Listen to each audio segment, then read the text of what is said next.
Good morning all students. तो जैसे कि आप सभी जानते हैं 11th क्लास फिजिक्स का आपका सेकंड चैप्टर चल रहा है जिसका नाम है यूनिट्स एंड डायमेंशन। तो यूनिट्स एंड डायमेंशन चैप्टर के अंतर्गत मैंने आपको डायमेंशंस निकालने में आपको बता रहा हूँ। तो 27 तक मैंने आपको बताया था। आइए इसके बाद चलते हैं लेटेंट हीट 28। ठीक है, लेटेंट हीट क्या होता है?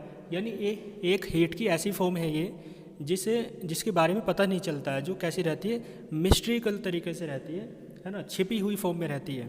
ये बाकी आप चैप्टर में आगे पढ़ेंगे। आगे लेटेंट हीट का फॉर्मूला क्या होता है? Heat energy upon mass. मैंने आपको एक बात बताई थी कि हीट भी एक तरीके की एनर्जी ही होती है। तो हीट को आप एनर्जी लिख सकते हैं, हीट एनर्जी, या हीट एनर्जी को आप थर्मल एनर्जी कहते हैं। ये बात आप जानते हैं 10th क्लास से भी। और अपॉन में मास। तो डायमेंशन यदि आपको निकालनी है तो आप जानते हैं एनर्जी कोई सी भी हो, चाहे काइनेटिक हो, चाहे पोटेंशियल हो, चाहे हीट एनर्जी हो, किसी भी प्रकार की एनर्जी हो, ठीक है ना, उसकी डायमेंशन क्या होती है? ml² T⁻²। अपॉन मास की डायमेंशन m होती है। तो आप देखेंगे m से m कैंसिल हो जाएगा, तो ये बचेगा L² T⁻²। ठीक है, लेटेंट हीट। इसके बाद देखें force constant of spring. Spring का जो फोर्स कांस्टेंट होता है उसके बारे में बात कर लेते हैं। अभी आपको अच्छे से ही एक्सप्रेशंस तो समझ में, एक्सप्रेशन तो आप देख लेंगे, लेकिन इनकी डेफिनेशन, इनके बारे में डिस्क्रिप्शन अभी आप अच्छे से नहीं समझ सकते हैं। जब चैप्टर चलेगा तब आपको अच्छे से समझना है। फिलहाल आप फॉर्मूला याद रखें, फोर्स कांस्टेंट ऑफ स्प्रिंग। यानी जब किसी स्प्रिंग पर फोर्स लगाया जाता है तो उसकी लेंथ में इंक्रीमेंट हो जाता है, इतना तो आप समझ सकते हैं। तो देखो फोर्स कांस्टेंट ऑफ स्प्रिंग का फॉर्मूला क्या होता है? जो फोर्स आप स्प्रिंग पे लगा रहे हो वो applied force upon extension in length. Length में जितना एक्सटेंशन होता है, जितनी वृद्धि होती है, वो अपॉन में आएगा। फोर्स कांस्टेंट ऑफ स्प्रिंग को आप K से डिनोट करते हैं और फोर्स को आप F से डिनोट करते हैं, एक्सटेंशन को आप मान लो X से डिनोट कर रहे हैं।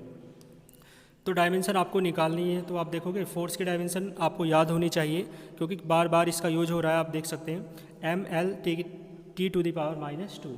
अपॉन में क्या आएगा? x that means extension in length, that means length. भाई लेंथ में एक्सटेंशन भी तो लेंथ ही है, तो लेंथ की डायमेंशन क्या होती है? L, capital L।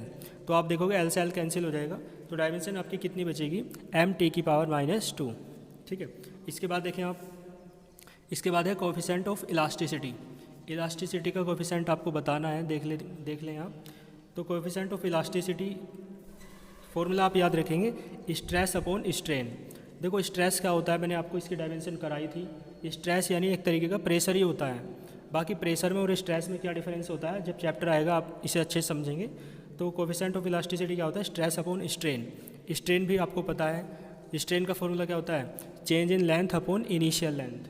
तो दोनों की मैंने डायमेंशन निकलवाई थी, वहाँ से आप फॉर्मूला और डायमेंशन इसके देख लेंगे। तो इसकी डायमेंशन आपको निकालनी है कोफिशेंट ऑफ इलास्टिसिटी की। तो डायमेंशन क्या हो जाएगी? स्ट्रेस की डायमेंशन ऊपर लिखेंगे आप mL⁻⁻1 T⁻²। अपॉन स्ट्रेन मैंने बताया था आपको, strain is a dimensionless quantity, that means it has no dimension, that means it is dimensionless. तो डायमेंशन कितनी हो जाएगी स्ट्रेन की? L⁻0, that means it has no dimension. भाई किसी भी संख्या की पावर 0 होती है तो 1 हो जाता है ना, तो बस ये बचेगा ऊपर वाला, तो वो ही आ जाएगी। यानी कोफिशेंट ऑफ इलास्टिसिटी की जो डायमेंशन है वो ही डायमेंशन हो जाएगी जो किसकी है? स्ट्रेस की। कितनी है? mL⁻⁻1 T⁻²। ठीक है, इसके बाद देख लेते हैं। इसके बाद है आपका वेलोसिटी ग्रेडियंट। वेलोसिटी ग्रेडियंट के बारे में बात करनी है। तो देखो वेलोसिटी ग्रेडियंट क्या होता है? Change in velocity upon change in distance. देखो वेलोसिटी आ रहा है तो ऊपर तो वेलोसिटी आएगा, और ग्रेडियंट का मीन्स क्या होता है? वेलोसिटी ग्रेडियंट क्या होता है? यानी डिस्टेंस के साथ साथ वेलोसिटी, किसी सब्सटेंस की, किसी बॉडी की वेलोसिटी में कितना चेंज होता है, इस बात को आप वेलोसिटी ग्रेडियंट कहते हैं। आगे पढ़ेंगे आप इसे। तो ऊपर तो change in velocity that means ΔV, upon में change in distance that means ΔX। तो आप देखोगे डायमेंशन आपको निकालनी है, तो वेलोसिटी में चेंज है तो वेलोसिटी ही, इसका मतलब v की वेलोसिटी की डायमेंशन आप लिखेंगे L⁻⁻1। Upon change in distance है तो डिस्टेंस ही, अपॉन में आप L लिखेंगे, डिस्टेंस की जो यूनिट डायमेंशन होती है, L से L कैंसिल हो जाएगा। तो वेलोसिटी ग्रेडियंट की डायमेंशन आपकी कितनी बचेगी? T⁻⁻1। इसके बाद देखें आप कोफिशेंट ऑफ विस्कोसिटी।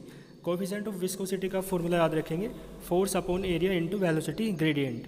डायमेंशन आपको निकालनी है, तो फोर्स की डायमेंशन आप जानते हैं mL⁻²। एरिया होता है L² डायमेंशन होती है। वेलोसिटी ग्रेडियंट की डायमेंशन आपने अभी निकाली है, कितनी है? T⁻⁻1। तो यहाँ से आप कैलकुलेट करेंगे तो mL⁻⁻1 T⁻⁻1।